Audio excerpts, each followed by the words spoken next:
The alarm on Sarah Mitchell's phone didn't have a chance to complete its first beep before her eyes snapped open. Her body had learned, over decades of early mornings and combat readiness, to wake exactly 4 minutes before any scheduled alert. It was 4:26 a.m. on a cold February morning in 2024, and the darkness outside her bedroom window was complete, the kind of darkness that only exists in those hours before dawn when the world seems to hold its breath. She lay still for a moment, staring at the ceiling of her modest Denver townhouse, listening to the silence.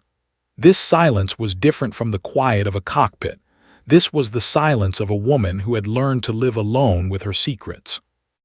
Sarah swung her legs out of bed with the precision of someone who'd performed this action 10,000 times. Her body moved automatically through the darkness, muscle memory guiding her to the bathroom, where she flipped on the light. The face that greeted her in the mirror was a woman caught between two worlds. At 42 years old, Sarah Mitchell had earned the subtle lines around her eyes and the silver streaks that had begun threading through her dark brown hair 3 years ago. She didn't dye them out like some of her colleagues did. She liked them there. They felt honest, like markers of everything she'd survived and never spoken about. The shower was scalding, the way she always took it. The hot water cascaded over her shoulders as she stood motionless, allowing the heat to penetrate skin and muscle. She wasn't thinking about the flight ahead, not yet. Instead, her mind drifted to her daughter Emma, who was away at college studying marine biology. Emma had her mother's determination, but thankfully not her secrets. Sarah's son Marcus was finishing his junior year in high school, already taller than his mother, and asking difficult questions about what she'd done before she became a commercial pilot. She deflected skillfully, the way she'd learned to deflect everything from her past. Both children knew their mother was a captain at United Airlines. Neither knew what she'd been before that, and Sarah intended to keep it that way. By 5:15 a.m., she was dressed in her uniform. The navy blue blazer hung perfectly on her athletic frame. The captain's insignia on her shoulders caught the light as she moved. 4 gold stripes on her sleeves marked her rank. She'd earned this uniform fairly, through thousands of hours of training in the commercial aviation sector, but there was another uniform she'd earned once, one that was locked in a box in her basement, untouched for 29 years. She didn't let herself think about that uniform very often, not unless she was alone and the memories were particularly insistent. Sarah's coffee maker had already brewed a pot of black coffee. She'd programmed it from bed using her phone. Routine was everything. Predictability was safety. She poured a cup and stood at her kitchen window, watching Denver begin to wake. The sky was transitioning from black to a deep purple blue, the kind of dawn that felt like a promise. Traffic on the distant highways was beginning to build. Planes descended toward Denver International Airport in orderly lines, following invisible highways written in air traffic control frequencies and GPS coordinates. Sarah had always loved this hour, when the world was still mostly asleep and the sky belonged to the early risers. She thought about Flight 447, scheduled to depart at 7:35 a.m., bound for San Francisco. A routine transcontinental run that she'd flown hundreds of times. The weather forecast showed clear skies all the way across Nevada and into California. Tailwinds would cut about 20 minutes off the flight time. It was, in every possible way, going to be an unremarkable day. The kind of day where nothing happened, where she'd perform her checks, guide the aircraft across the country, and land without incident. These were her favorite kind of days, the days when her skills weren't needed for anything extraordinary, when she could simply be a competent professional doing her job exceptionally well. At 5:45 a.m., Sarah pulled her silver Honda Accord into the long-term parking lot at Denver International Airport. The sprawling facility was already beginning to hum with morning activity. Ground crews moved between aircraft. Baggage handlers pushed trailers laden with suitcases. The massive terminal building rose against the lightening sky like a monument to human ambition. Sarah grabbed her flight bag from the passenger seat. a worn leather bag that had been with her for 15 years, and headed toward the employee entrance. Her colleagues at United knew Captain Sarah Mitchell as reliable, professional, and perhaps a bit reserved. She never went out drinking with the other pilots after flights. She didn't share much about her personal life. She was friendly but not familiar, warm but not intimate. This carefully maintained distance had been one of her survival strategies. The fewer people who knew about her, the safer her secrets remained. The other pilots respected her for her skill. Her maintenance crews loved her because she treated them with genuine kindness. The flight attendants who worked her routes requested to be scheduled with her because she was organized and never created problems. But nobody really knew her. Nobody knew the woman who sometimes woke up at 3 a.m. having dreamed in military terminology. Nobody knew about the young woman she'd been before commercial aviation existed in her life. The pre-flight briefing was standard. Sarah met with First Officer Tom Chen, who was on his third year with United and still carried that eager-to-please energy of someone trying to prove himself. Sarah appreciated his professionalism but maintained her typical professional distance. They reviewed the weather, the flight plan, the aircraft's maintenance logs. Everything was perfect. The Boeing 777 that would carry them and 236 passengers across the country was in exceptional condition.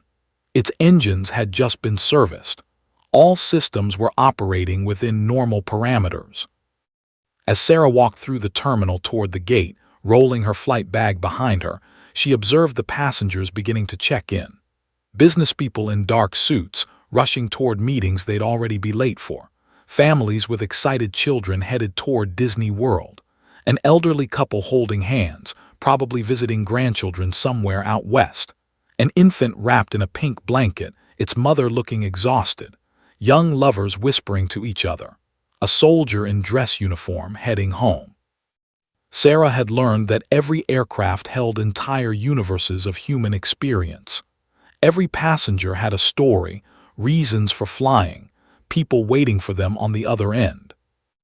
None of them had any idea that the captain who would be guiding them across the country was anything other than a regular airline pilot.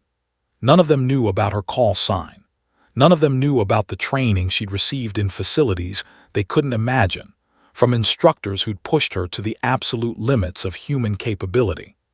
None of them knew that the woman in the captain's uniform had once been considered one of the most promising fighter pilots in United States military history. That girl, the fearless, ambitious girl called Ghost, seemed to exist in another lifetime entirely, in a world Sarah had deliberately closed the door on. The 236 passengers filed aboard Flight 447. Sarah stood near the gate, greeting them with practiced politeness, making eye contact, offering small smiles. This was part of the job, making people feel safe, comfortable, protected. It was a responsibility she took seriously. She believed in the covenant between a pilot and passengers. Trust me with your life, and I will bring you home safely. As the final passengers boarded and the cabin doors were being sealed, Sarah had no way of knowing that today would be different. That today, the skills she'd spent 3 decades trying to bury would suddenly be the only thing standing between 236 people and disaster. That today would be the day her past caught up with her present. That today would change everything. The Boeing 777 lifted off the runway at 7:43 a.m., exactly 8 minutes behind schedule due to a minor catering delay. Sarah felt the familiar compression in her chest as the massive aircraft rotated upward, the nose rising toward the sky. The landing gear retracted with a reassuring mechanical thud. They climbed steadily through 5,000 feet, then 10,000, the city of Denver shrinking beneath them until it was nothing more than a geometric pattern of streets and buildings against the brown Colorado landscape. First Officer Tom Chen was handling the communications with air traffic control, his voice calm and professional as he reported their altitude and heading. Everything was proceeding exactly as planned.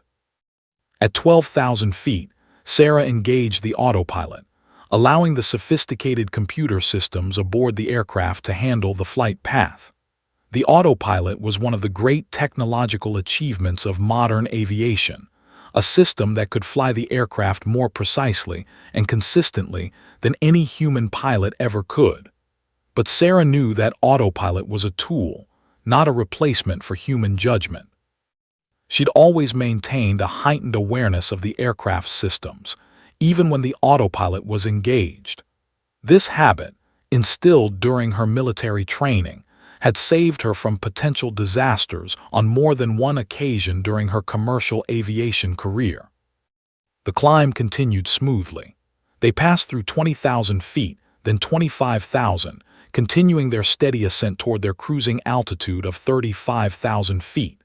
Sarah glanced out the window at the clear blue sky, the kind of crystalline clarity that made it feel like you could see forever. Below them, the landscape was transitioning from mountains to high desert. By the time they reached cruise altitude, they'd be over Nevada, heading toward the Sierra Nevada mountains and then California. She estimated they'd reach San Francisco in approximately 5 hours and 20 minutes, weather permitting. Weather was permitting. Everything was perfect. At 31,000 feet, Sarah received clearance to proceed to their final cruise altitude. Tom acknowledged the instruction, and Sarah adjusted the controls slightly, pushing the nose of the aircraft upward to maintain their climb rate. The engines hummed smoothly, their steady roar so familiar it had become almost like silence. After more than 15,000 flight hours, Sarah could detect the subtlest variations in engine noise, the smallest irregularities that might indicate a problem. She was listening to the engine with the part of her brain that never stopped listening, even when the conscious part of her mind was focused on other tasks. At 8:47 a.m., exactly 32 minutes after takeoff, something changed. It began as a subtle vibration, the kind that would be imperceptible to most passengers but that made Sarah's attention snap to full focus.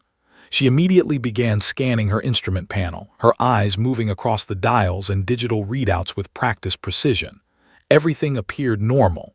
Engine temperatures nominal, engine pressures nominal, fuel flow nominal, electrical systems nominal.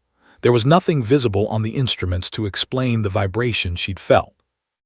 "Did you feel that?"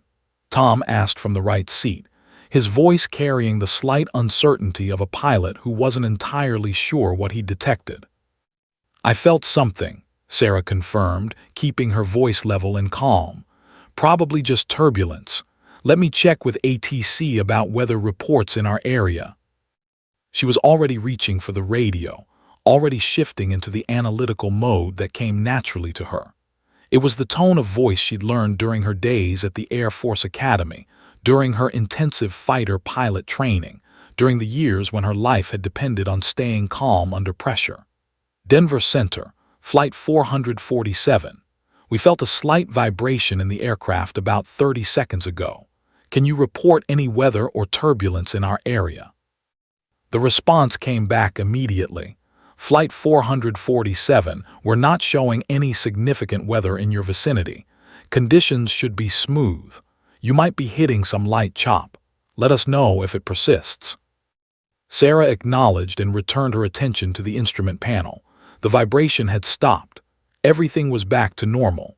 She exchanged a glance with Tom, the kind of glance pilots share when something unusual happens but then resolves itself. Probably just turbulence, probably nothing. These things happened. Aircraft were complex machines, and sometimes they did strange things that had perfectly reasonable explanations. But Sarah's attention had been activated. She found herself maintaining a slightly higher level of focus than before. Her eyes continued to scan the instruments. Her ears continued to listen to the rhythm of the engines. This heightened awareness was something she'd never fully lost. It was a legacy of her military training, a habit of mind that ran too deep to ever truly be extinguished. 30 seconds of silence, 1 minute, 2 minutes. Then at 8:49 a.m., First Officer Tom Chen's voice changed. It developed an edge that hadn't been there before, a tightness that indicated genuine concern. "Captain, we've got something on the right engine. Engine 2, look at the pressure gauge." Sarah's head snapped to the right, her eyes locking onto Engine 2's instruments. For a moment she couldn't quite process what she was seeing. The numbers were dropping, rapidly dropping. Engine pressure that should have been at 42 psi was diving toward 30 psi. Her mind raced through the diagnostic tree: compressor stall, fuel pump malfunction, some kind of mechanical failure. "Engine 2, I see it," she said, her voice still professional but now carrying an undercurrent of urgency. "Running diagnostics." But before she could reach for the diagnostic checklist, before she could run through the standard procedures for an engine emergency, something far worse happened. The engine failure alarm blared through the cockpit. Not a warning, an alarm. A screaming, urgent, impossible alarm. "Engine 1 is going offline too." Tom's voice had cracked slightly, the first sign of genuine fear penetrating his professional demeanor. "Captain, we're losing both engines." Sarah's stomach tightened into a fist. For a moment, just a fraction of a second, the full weight of what was happening crashed down on her. 2 engine failures, simultaneous. This was something that shouldn't exist outside of conspiracy theories and worst-case scenario briefings. The redundancy in a Boeing 777 was designed so that an aircraft could be safely controlled and flown with just one engine. 2 simultaneous engine failures was statistically so unlikely that many aviation experts believed it was virtually impossible in a modern aircraft. But it was happening. The vibration that had started as a subtle tremor had now become a pronounced shudder running through the entire airframe. The steady hum of the engines was beginning to change pitch, becoming thinner, more desperate. Sarah immediately reached for the autopilot and disconnected it. She needed manual control now. She needed to feel the aircraft through her hands and make minute adjustments that the autopilot's logic couldn't comprehend. "Both engines offline," Tom reported, his voice now carrying the flat affect of someone operating purely on training and adrenaline. "No power from either engine." Sarah gripped the control yoke. The aircraft was still flying. The aerodynamics that kept it aloft didn't depend on the engines, not at this moment. But they were losing altitude. Without the engines, they were essentially a 777,000-pound glider, and gliders eventually came down. The question was where they would come down and whether they would still be intact when they did. Her training, both the training of a commercial pilot and the deeper, more specialized training from her military days, began to surface like muscle memory. She immediately began calculating their glide slope, estimating their descent rate, scanning for possible landing locations. Nevada stretched out below them. Mountains, desert, small towns scattered across thousands of square miles. They had minutes. Maybe 10 minutes if she was lucky, probably less. Sarah keyed the radio with a hand that was steady as stone, though her heart was hammering against her ribs like a caged animal. Her voice, when she spoke, sounded impossibly calm. "Denver Center, Flight 447. We have declared an emergency. Both engines are offline. We are currently maintaining altitude but beginning descent. We need the nearest suitable landing facility immediately." There was a moment of stunned silence on the other end of the radio. Then, in a voice that made it clear the controller on the ground was now also operating in emergency mode. "Flight 447, copy your emergency. We show several airports in your vicinity. Tonopah, Nevada is approximately 47 miles to your left. Runway is 8,500 feet. Can you reach it?"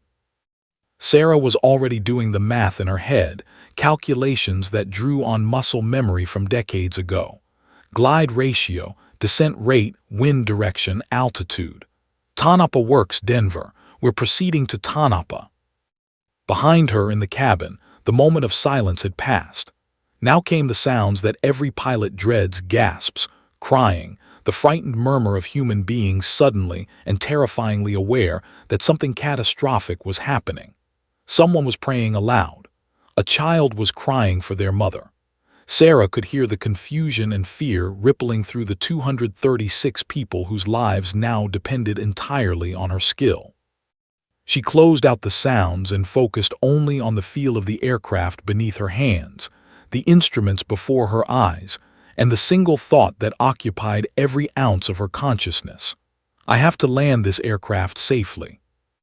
And she was about to discover that the training she'd spent 29 years trying to bury was the only thing that might make that possible.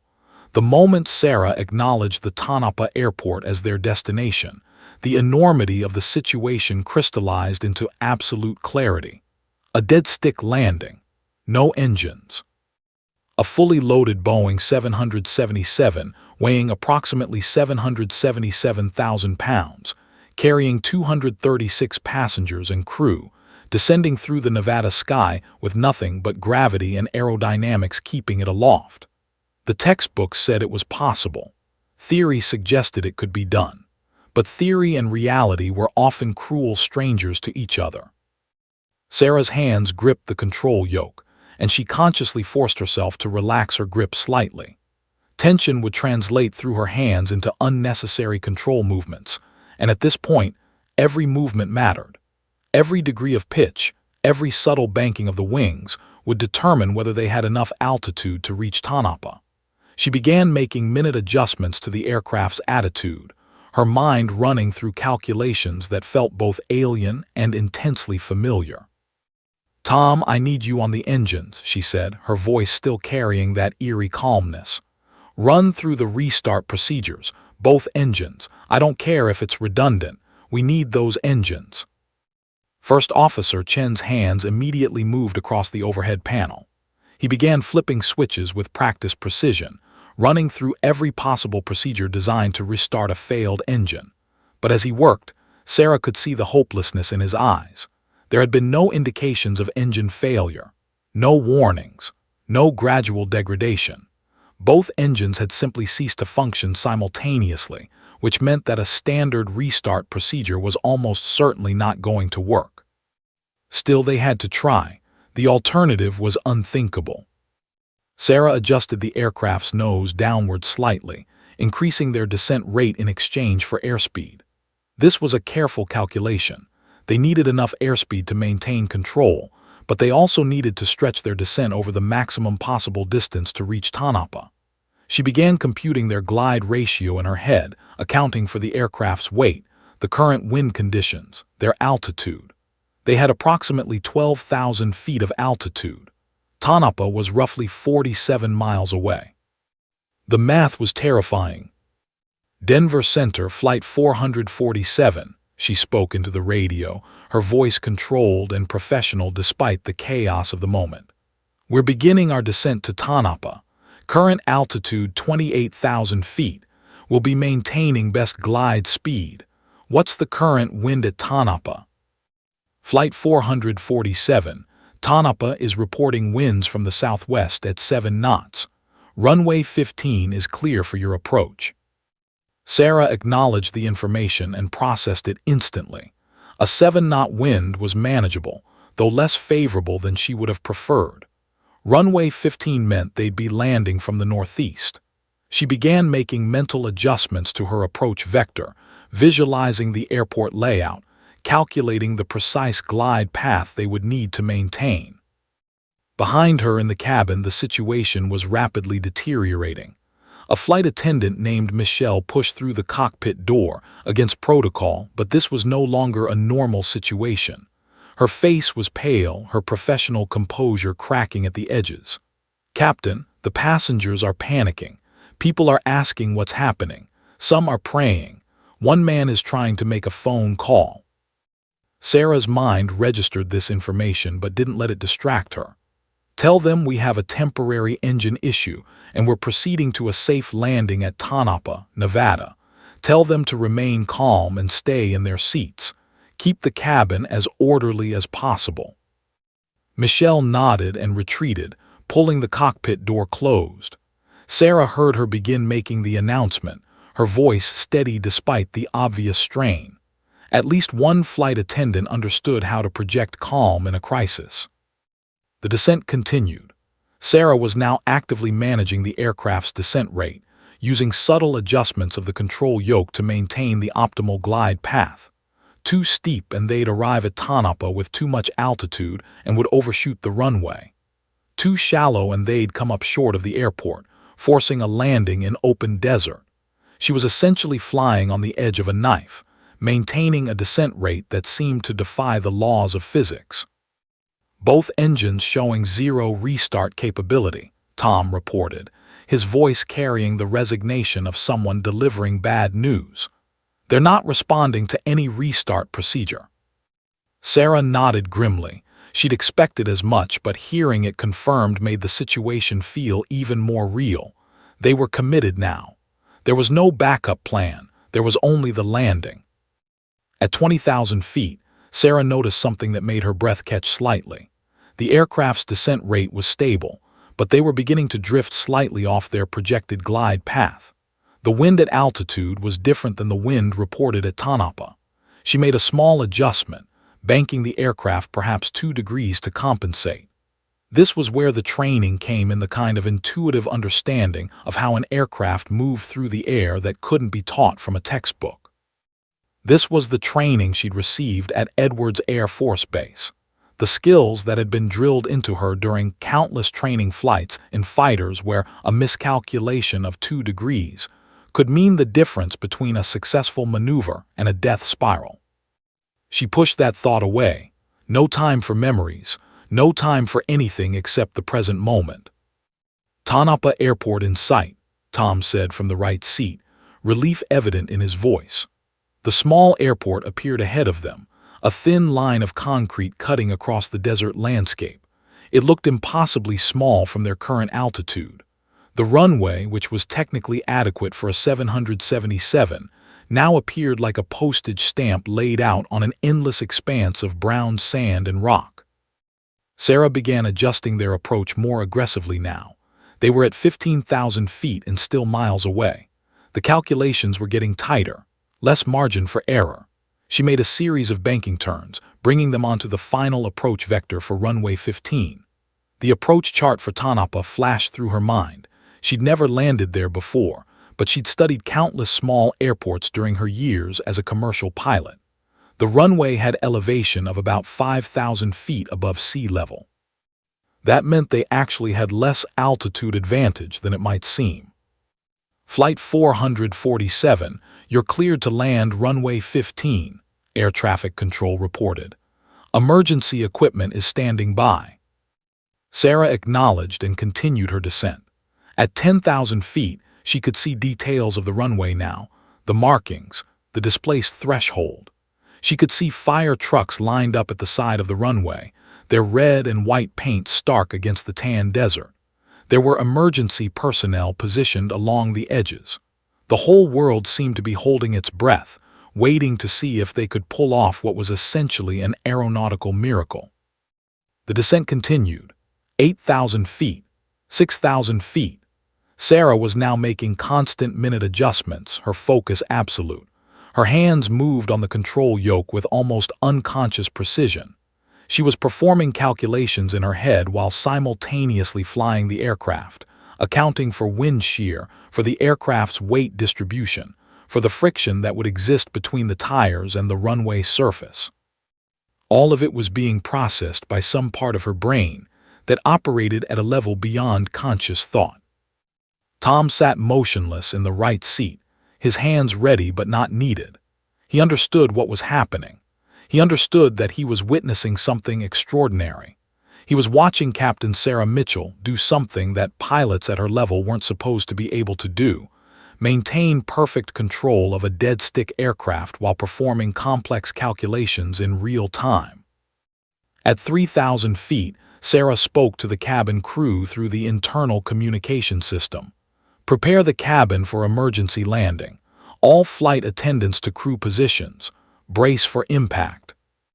The words echoed through the aircraft, and Sarah knew they would trigger a new wave of fear in the cabin. But there was no way to soften the reality. They were about to land an aircraft with no engines on a runway that, while technically adequate, left almost no margin for error. 2,000 feet. The runway was growing larger in the windscreen now, details becoming clearer. Sarah could see the texture of the pavement, the painted centerline, the runway numbers that indicated they were approaching from the correct angle. 1,000 feet. Sarah made her final adjustments, bringing the nose of the aircraft up slightly, increasing the angle of attack to reduce their descent rate. This was the critical moment. Too much angle and they'd stall, too little and they'd come down too hard. Sarah's jaw clenched with concentration. Everything depended on the next few seconds. Everything depended on years of training that she'd tried so hard to forget. Everything depended on who she'd been before she became Captain Sarah Mitchell, commercial airline pilot. As the runway rushed up to meet them, Sarah whispered a single word under her breath. Ghost.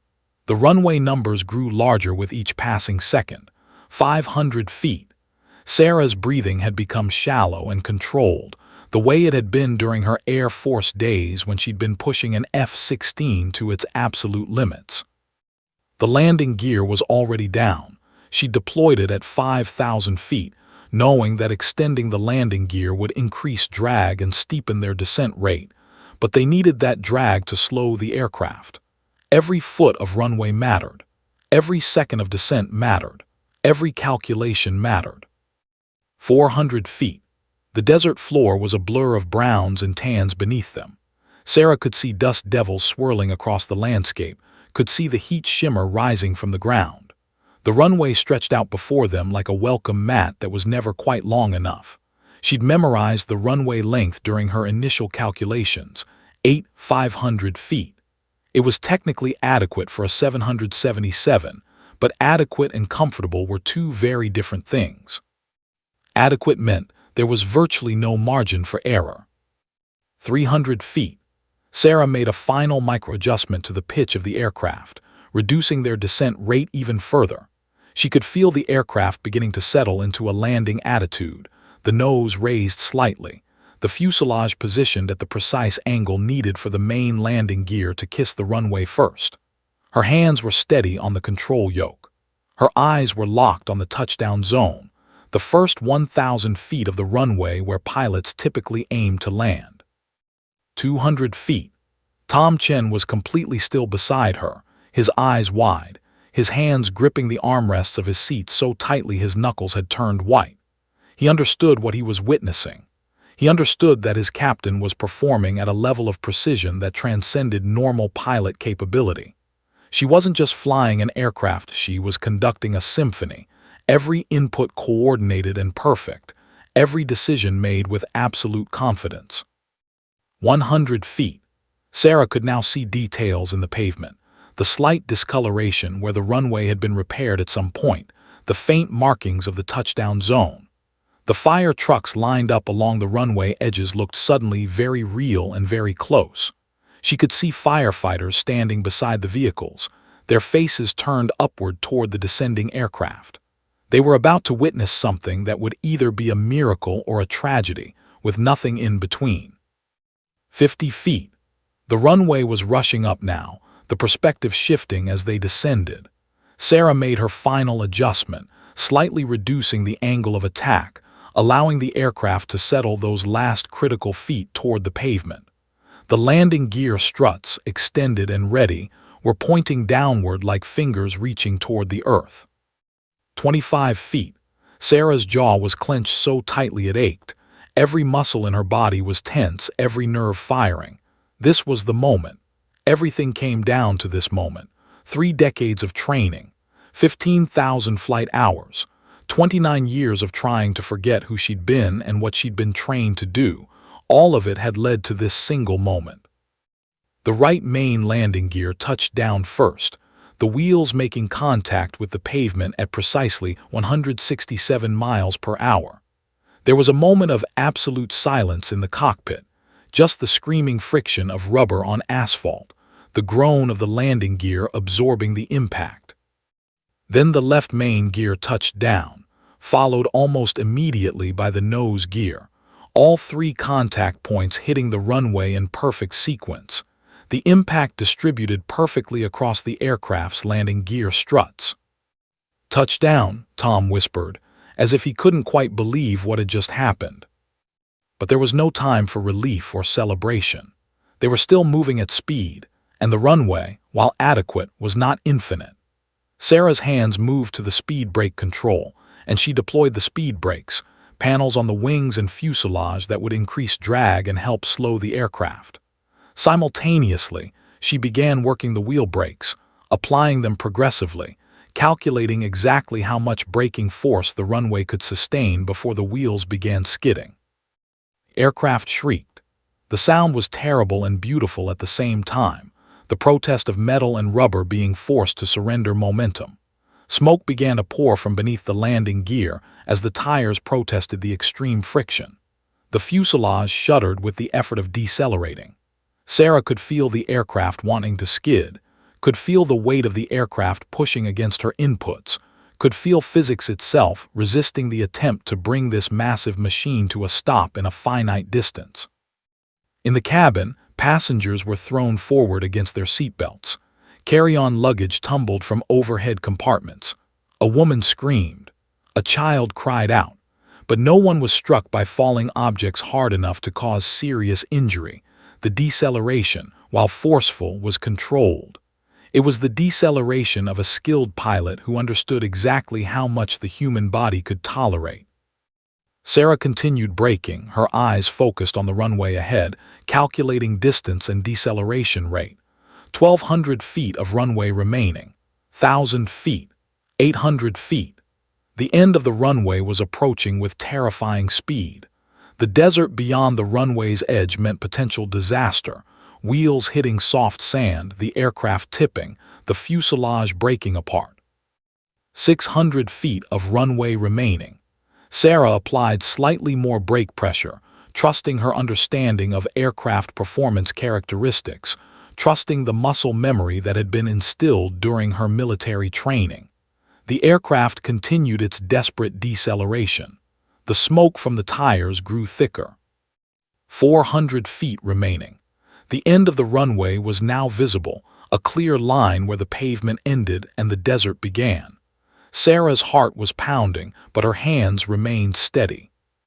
200 feet remaining. She could see the runway numbers painted on the pavement behind them now, indicating that they'd traveled most of the runway length. 100 feet remaining. The aircraft shuddered one final time as the last of its momentum was arrested.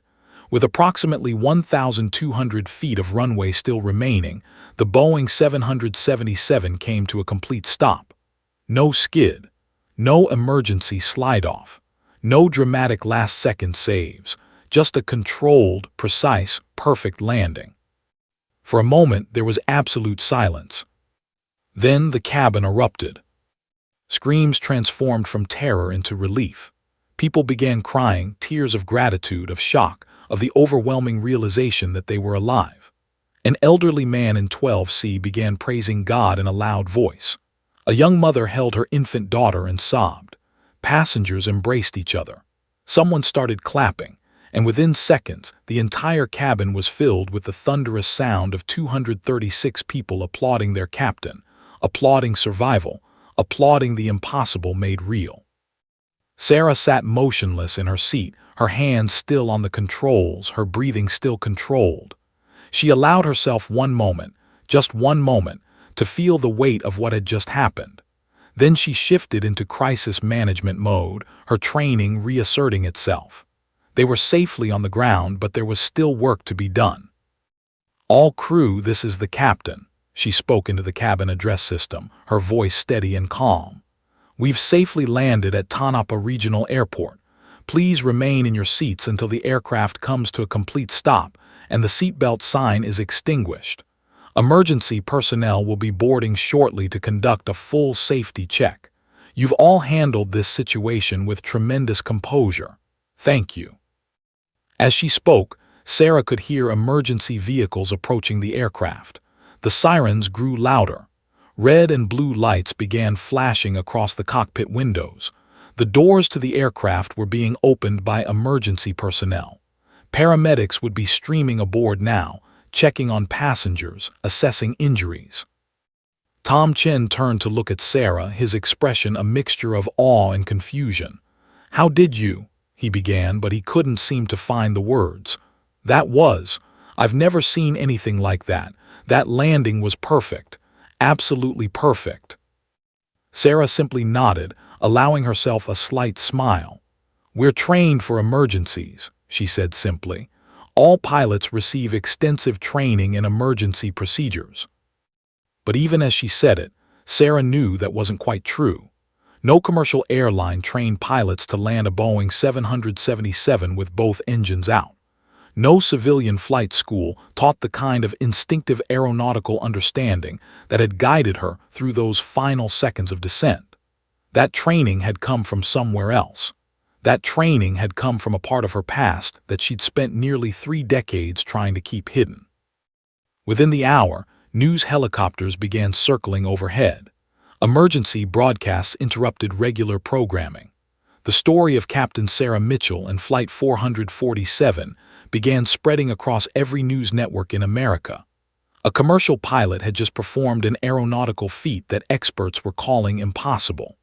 The woman in the captain's uniform was suddenly a hero, celebrated and honored, her face broadcast to millions of people. What none of them knew, what even Tom Chen didn't fully understand, was that Sarah Mitchell had just performed exactly as she'd been trained to perform. She'd executed a maneuver that her instructors at Edwards Air Force Base had spent months teaching her. She'd called upon skills and reflexes that had been installed in her muscle memory nearly 3 decades ago. And that, more than anything, was about to create a very complicated problem. By the time Sarah Mitchell stepped out of the Tanapa Airport Terminal building that afternoon, she had already become a household name.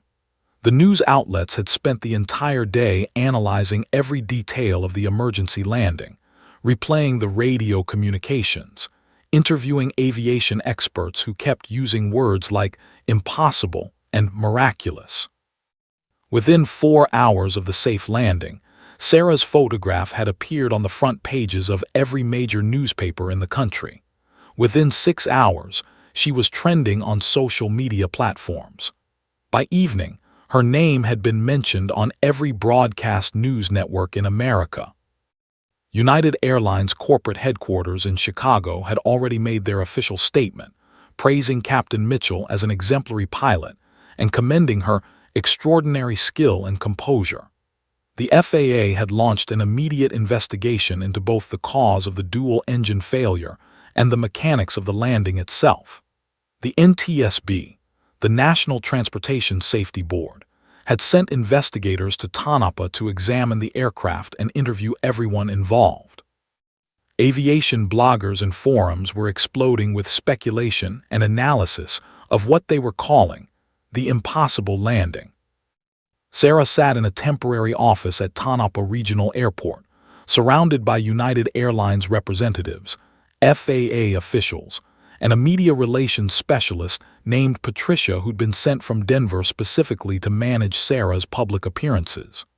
Patricia was in her 50s, sharp-eyed and efficient, someone who understood the mechanics of fame and how to navigate it carefully. "We've had over 300 interview requests," Patricia said, scrolling through her phone. "Every major news network, morning shows, evening news. 60 Minutes wants an exclusive. We're already negotiating with a documentary production company. Captain, do you understand what this means for you? You're not just famous, you're nationally significant. This is the kind of publicity that defines a career."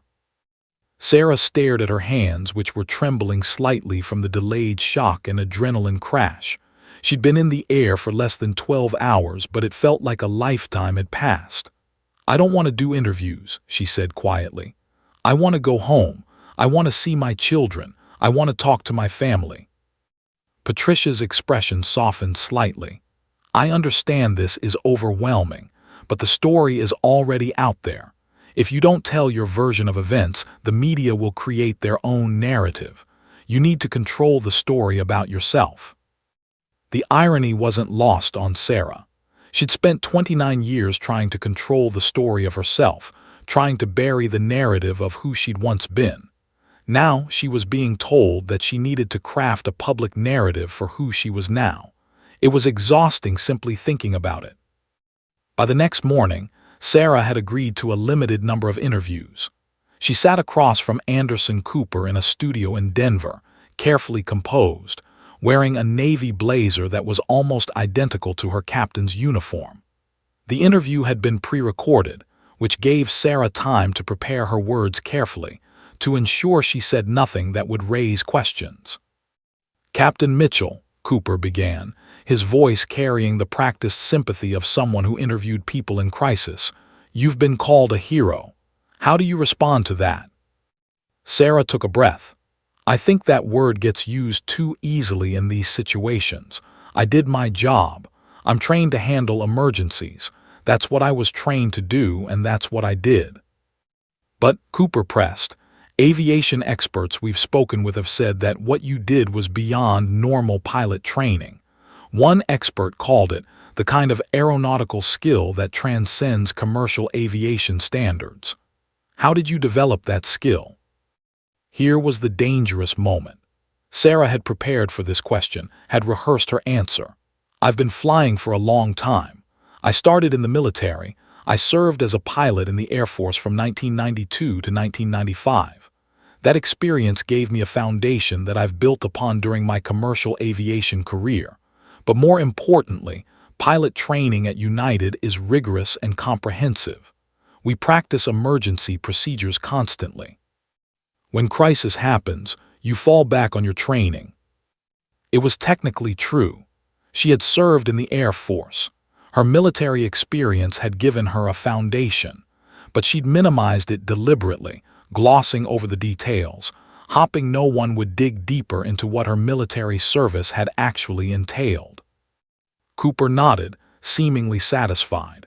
"The FAA has begun investigating the cause of both engines failing simultaneously. Do you have any insight into what might have caused that?" "That's beyond my expertise," Sarah said. "The engineers will have to determine what happened to the engines. My job was to respond to the emergency, not to understand its cause." The interview continued for another 15 minutes, and Sarah navigated each question carefully, never claiming more credit than necessary, always redirecting praise toward her training and her crew. She talked about First Officer Tom Chen's professionalism. She praised the emergency personnel at Tanapa. She emphasized the safety design features of the Boeing 777 that had contributed to the successful outcome. By the time the interview ended, Sarah felt like she'd run a marathon. The mental effort required to maintain her carefully constructed public persona was exhausting. She was used to hiding her past, but now she was hiding it under the intense scrutiny of national media attention. Over the next week, Sarah gave 4 more interviews. She appeared on Good Morning America. She did a phone interview with NPR. She spoke with the anchors at the evening news networks.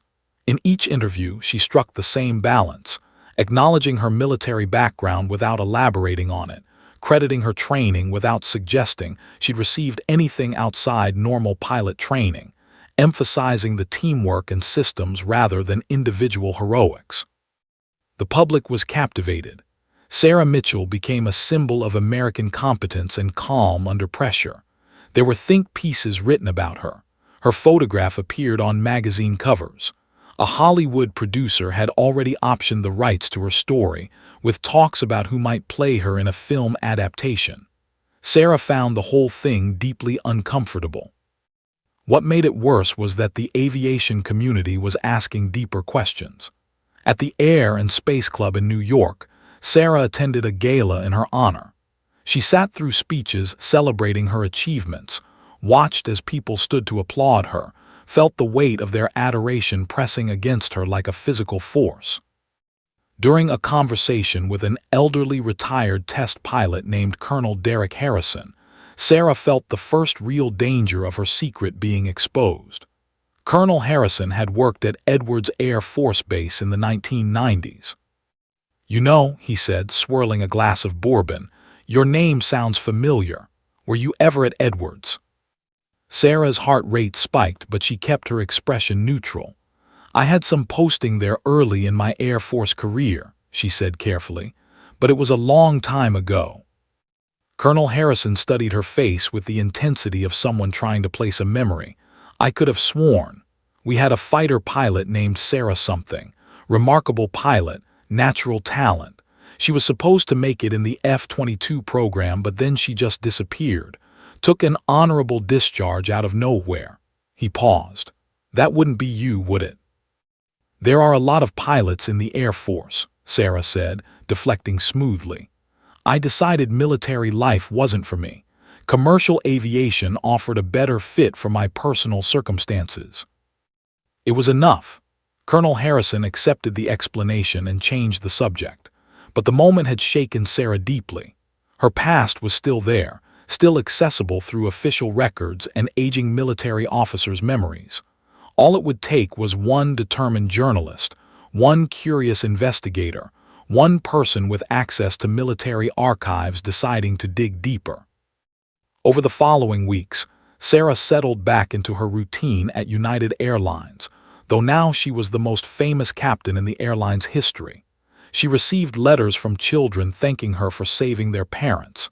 She got marriage proposals from strangers. A charity wanted to use her name in fundraising campaigns. Everyone wanted a piece of the hero that Captain Sarah Mitchell had become. But Sarah wasn't thinking about the public adulation. She was thinking about the past. She was thinking about the fact that she'd revealed her military service in multiple interviews, that she'd mentioned Edwards Air Force Base, that she'd let details slip that could be verified and traced.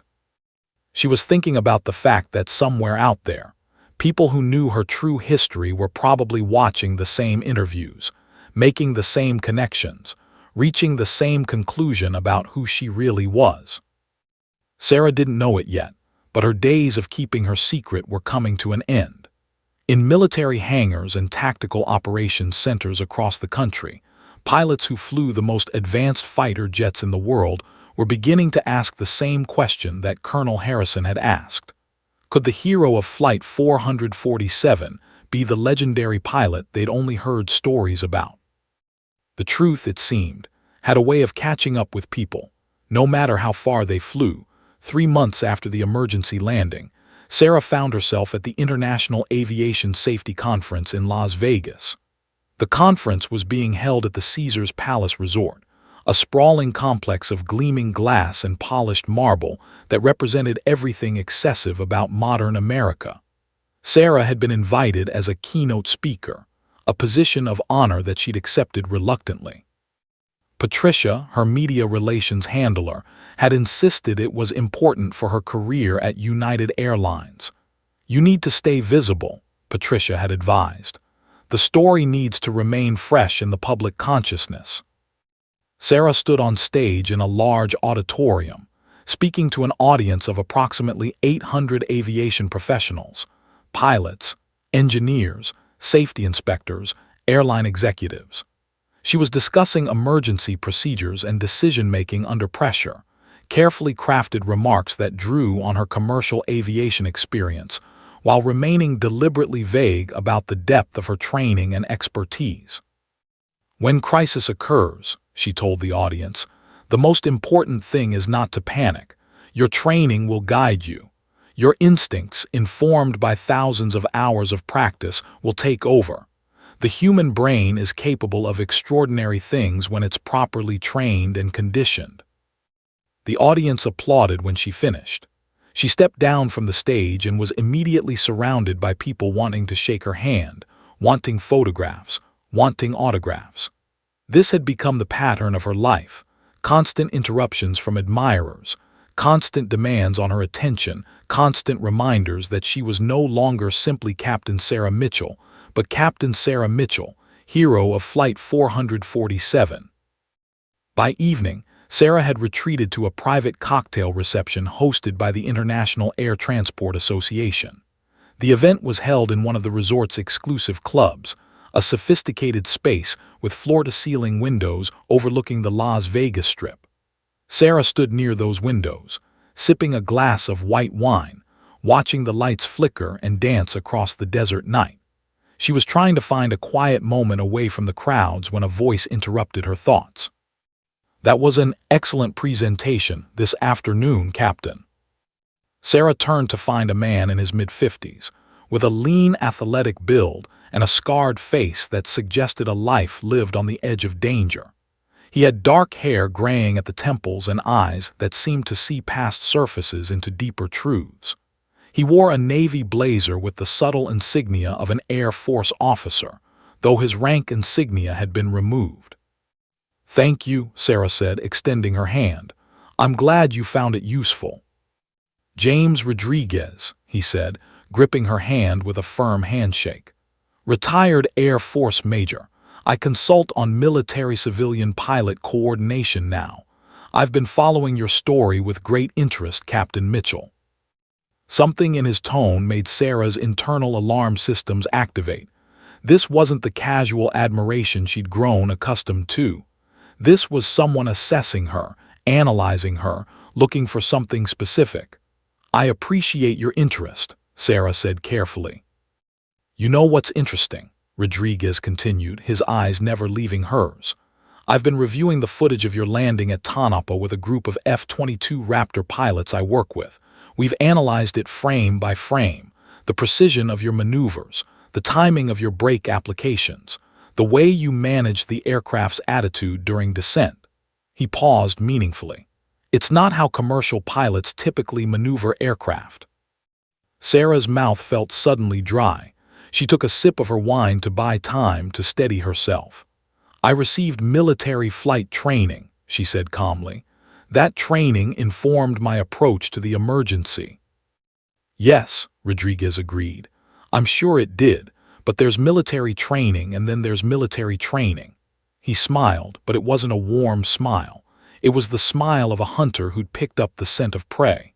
"What I saw in that landing was the kind of aeronautical intuition that comes from extensive fighter pilot training, the kind of instinctive maneuvering that only develops after thousands of hours in high-performance aircraft." Sarah set down her wine glass with deliberate care. Her hands were steady, but her heart was hammering.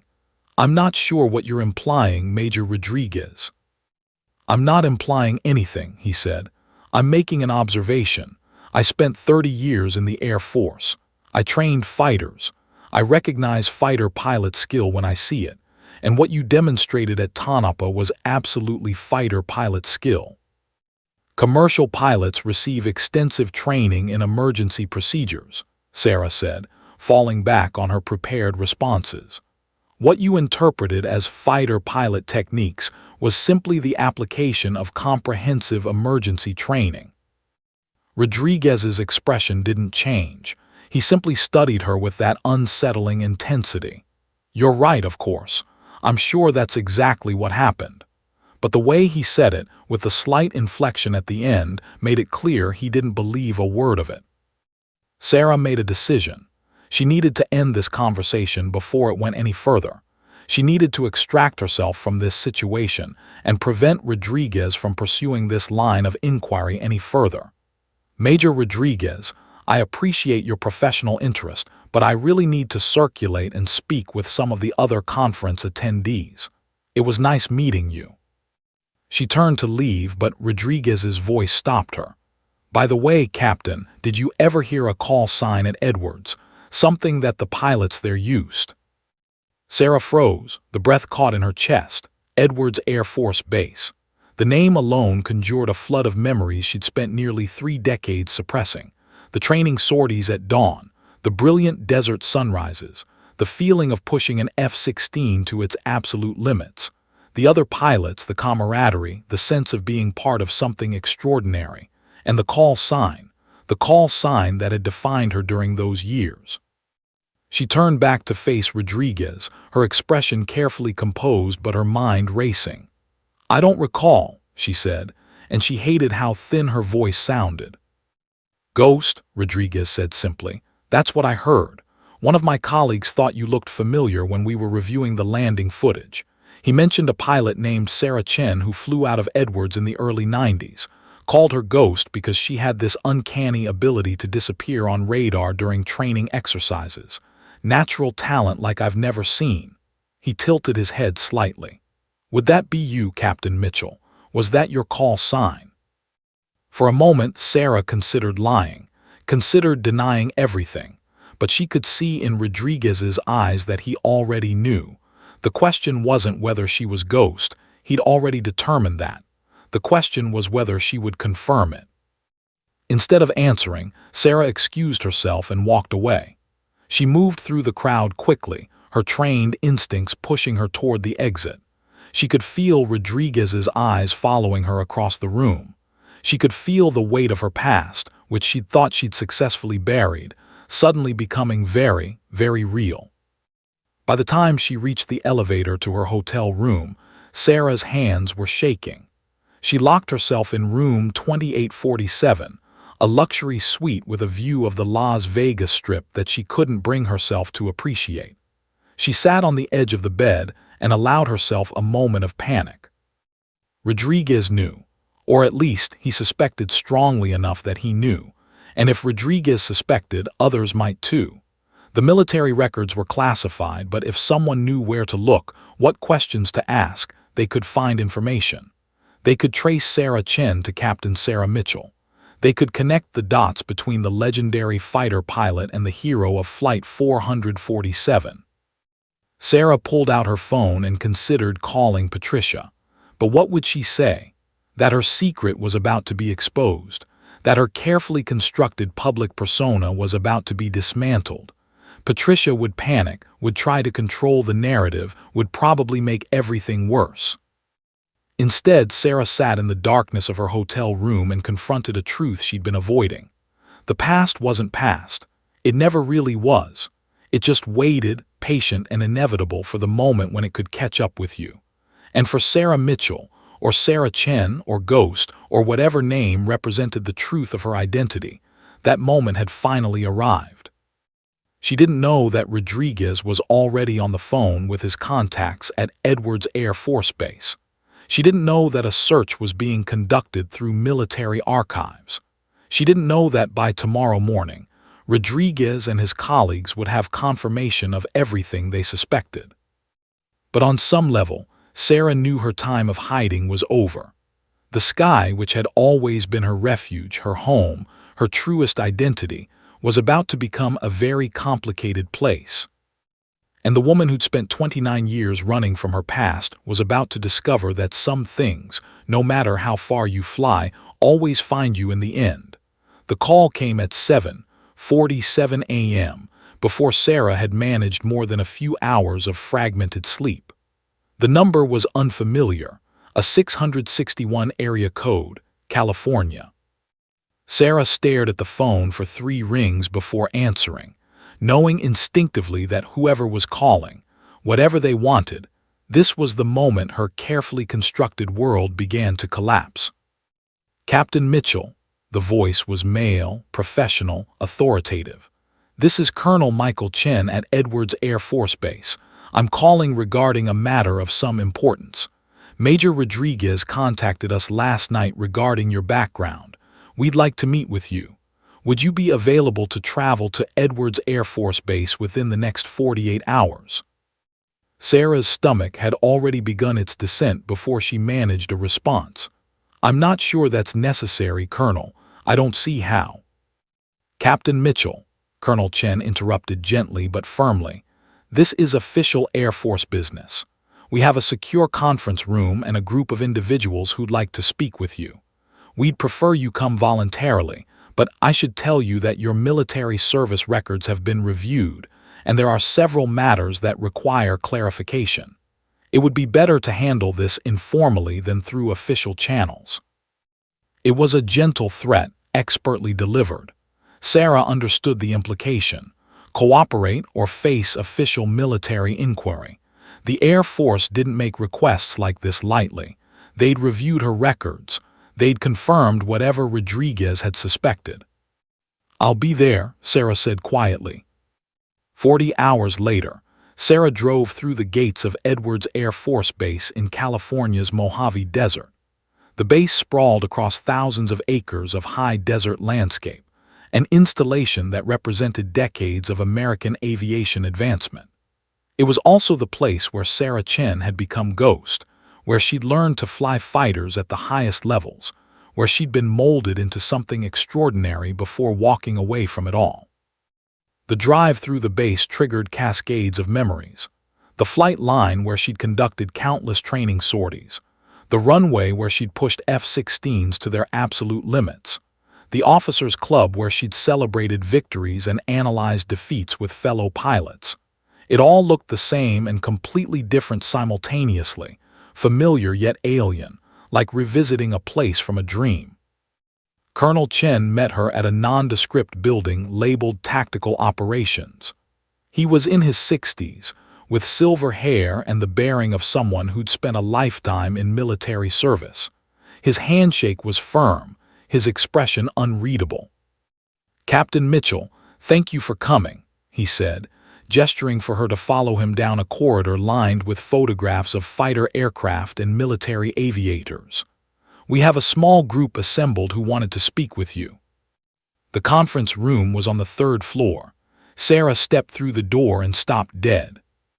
7 F-22 Raptor pilots sat around a conference table. They ranged in age from late 20s to early 50s, all wearing flight suits with the insignia of active duty officers. At the head of the table sat Major Rodriguez, the man from Las Vegas, his scarred face carrying a slight smile. And standing at the far end of the room, near a wall-mounted television screen, was Captain Patricia "Patriot" Walsh, a pilot who'd been in Sarah's fighter training class nearly 30 years ago. Patricia's face went white when she saw Sarah. She stood slowly, her mouth opening and closing without words. "Ghost," she whispered, "is it really you?" Sarah felt tears unexpectedly burning the corners of her eyes.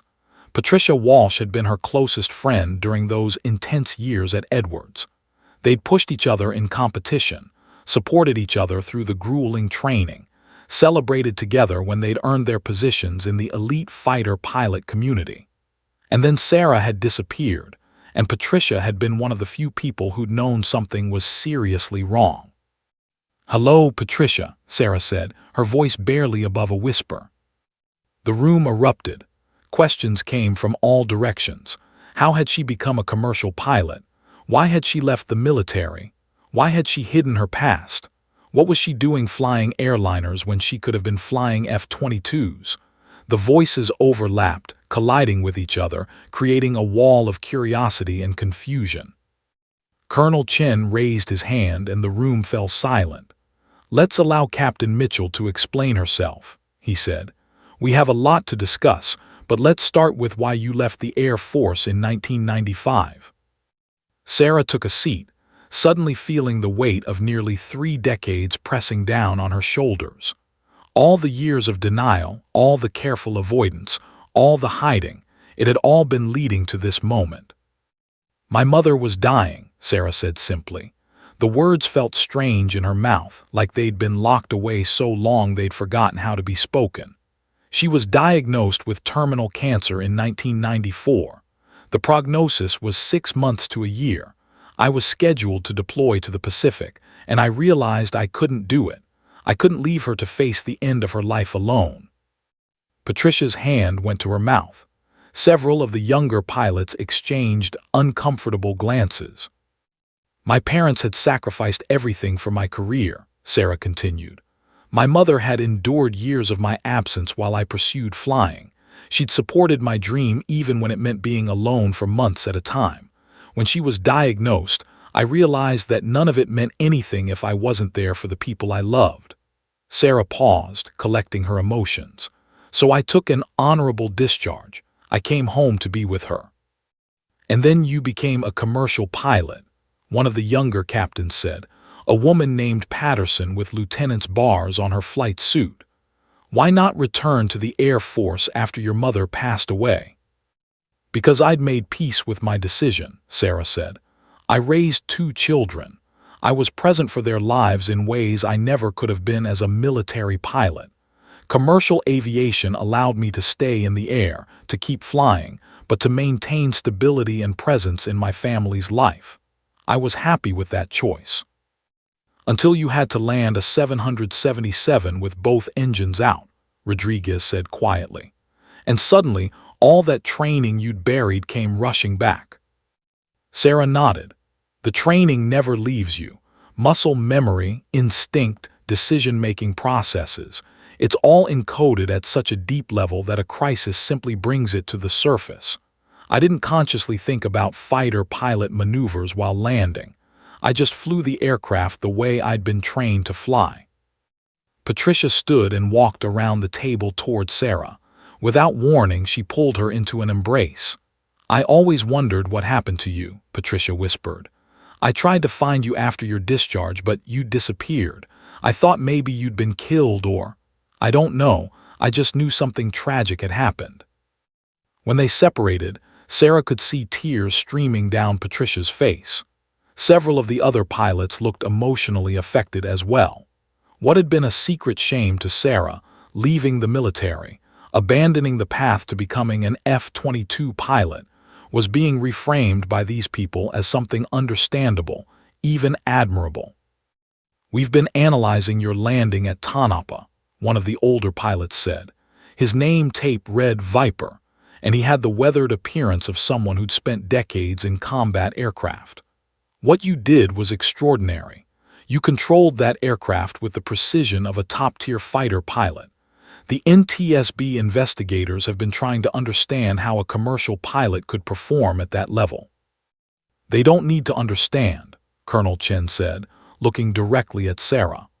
"What they need to understand is that Captain Mitchell received advanced Air Force pilot training, that her foundation was exceptional, and that her commercial aviation experience added to rather than replace that foundation." "There's something else," Patterson said, looking at Sarah intensely. "Captain, you're a woman. In the early 90s, female pilots were rare in the fighter community.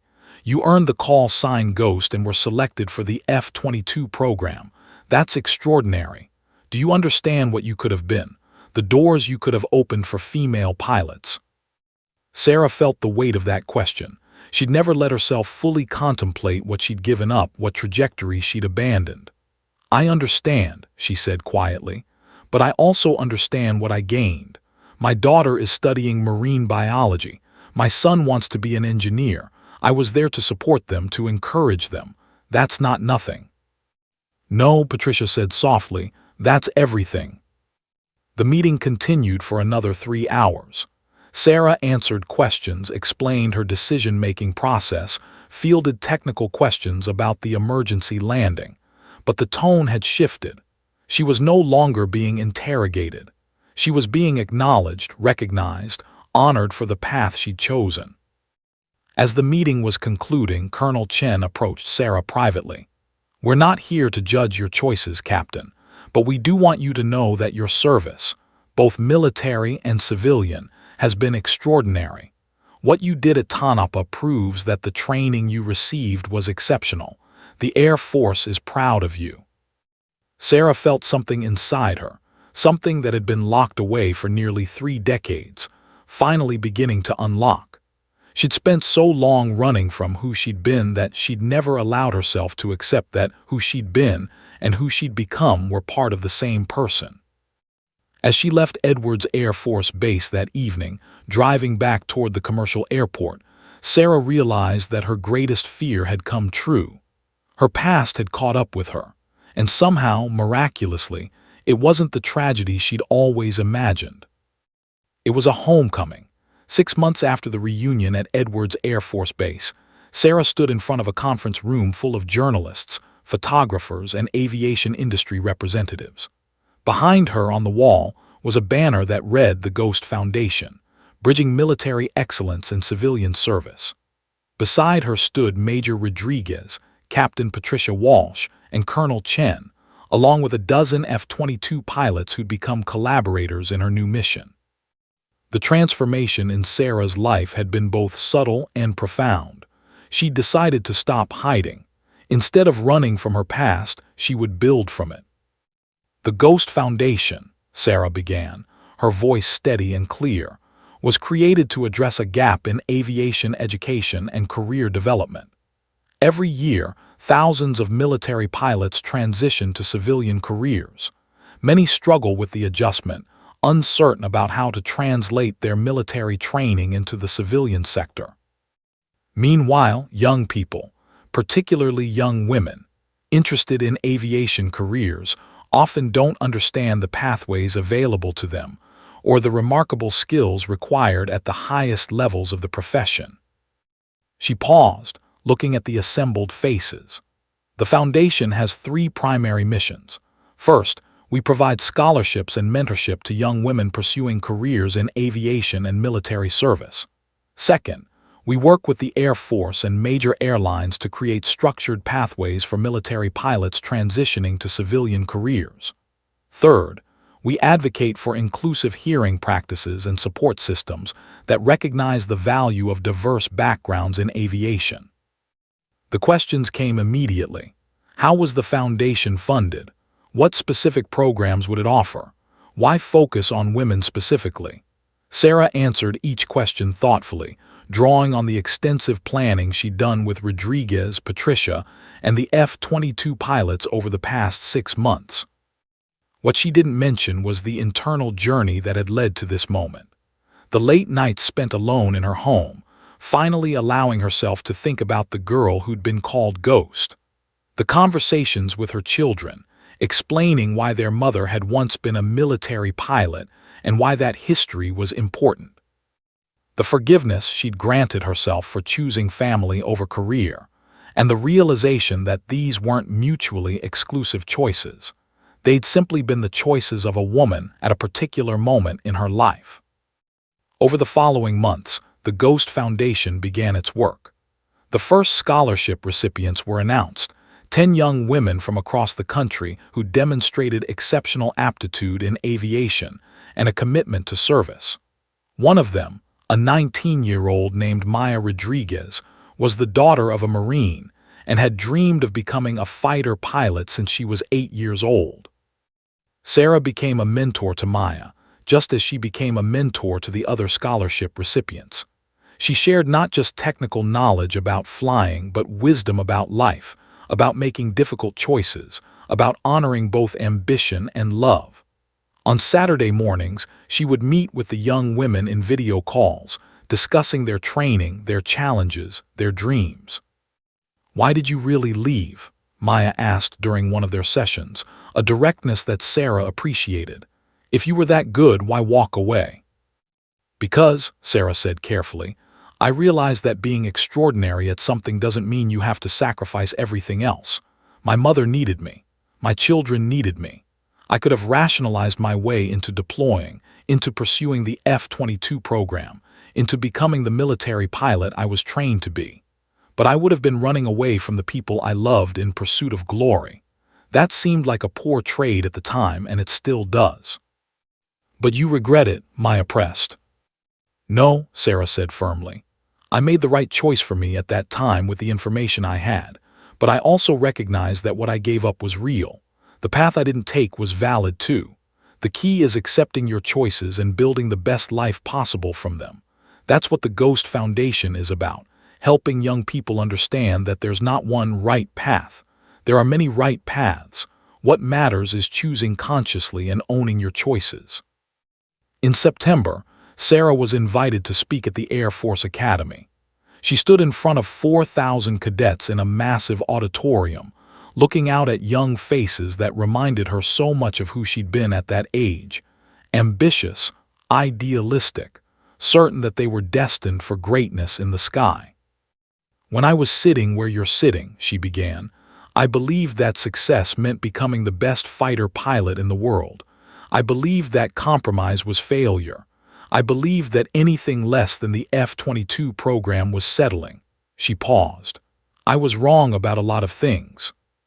She told them about her mother's illness, about the moment she'd realized that her ambition meant nothing if she couldn't be present for the people she loved, about discovering that commercial aviation could be just as meaningful as military service, about the emergency landing and how decades of training had surfaced when needed.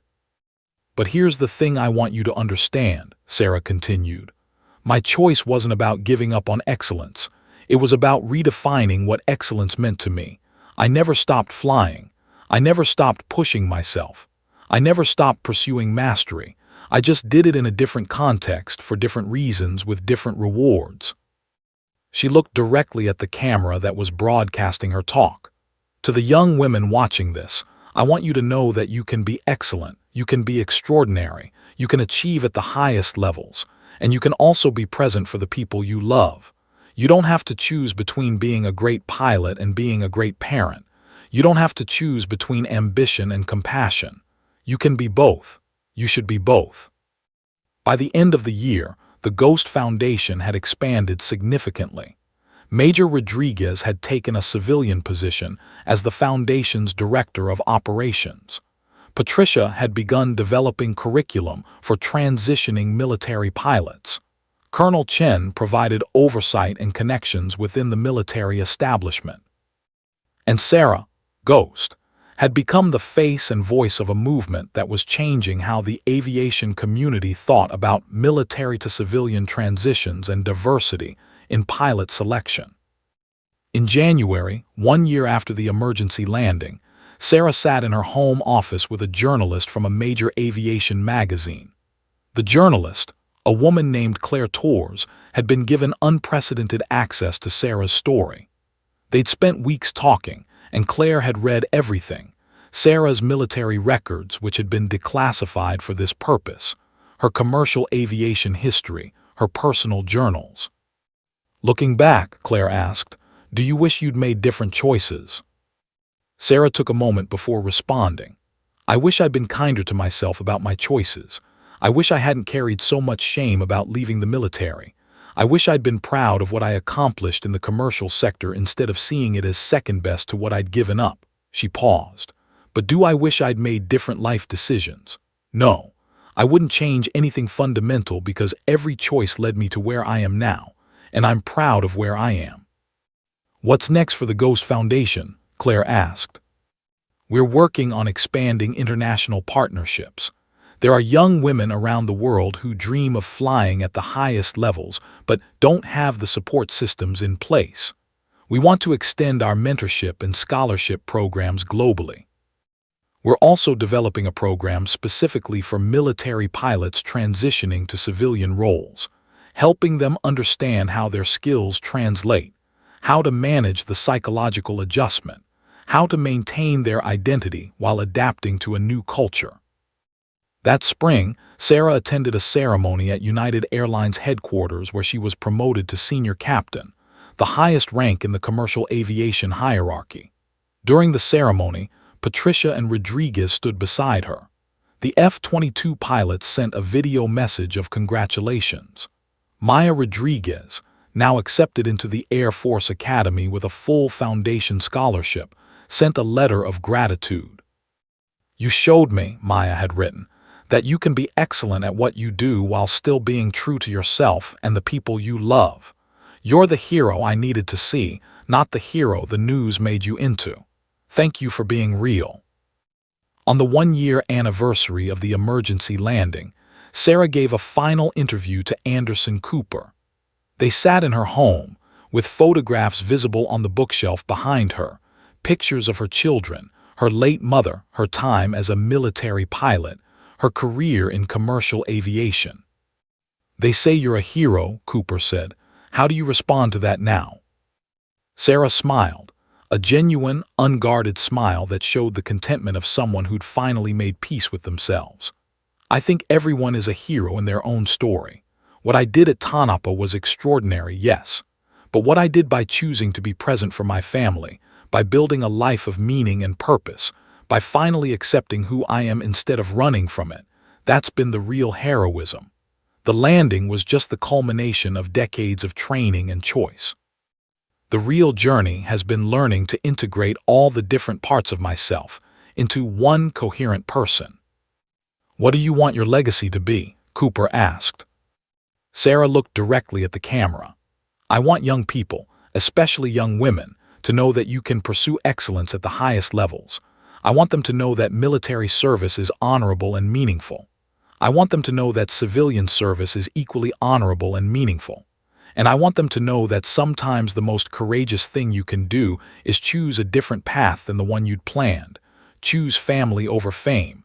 choose presence over prestige. I want them to know that being extraordinary isn't about being the best at one thing. It's about being fully alive in whatever you choose to do. The Ghost Foundation continued to grow. Within 5 years, it had provided scholarships to over 100 young women and mentored hundreds of transitioning military pilots. Sarah Mitchell, Ghost, had become a nationally recognized advocate for inclusive aviation practices and thoughtful career development. But the greatest achievement in her mind was simpler and more personal. It was the morning she woke up and realized that she was no longer running from her past. She was building from it. She was integrating every version of herself: the ambitious fighter pilot, the devoted mother, the reliable commercial pilot, the mentor, the advocate, into a complete human being. The sky, which had always been her home, had finally become a place where all the different parts of Sarah Mitchell could coexist peacefully. And that, more than any landing or any public recognition, was the true miracle of her extraordinary, ordinary, exceptional life.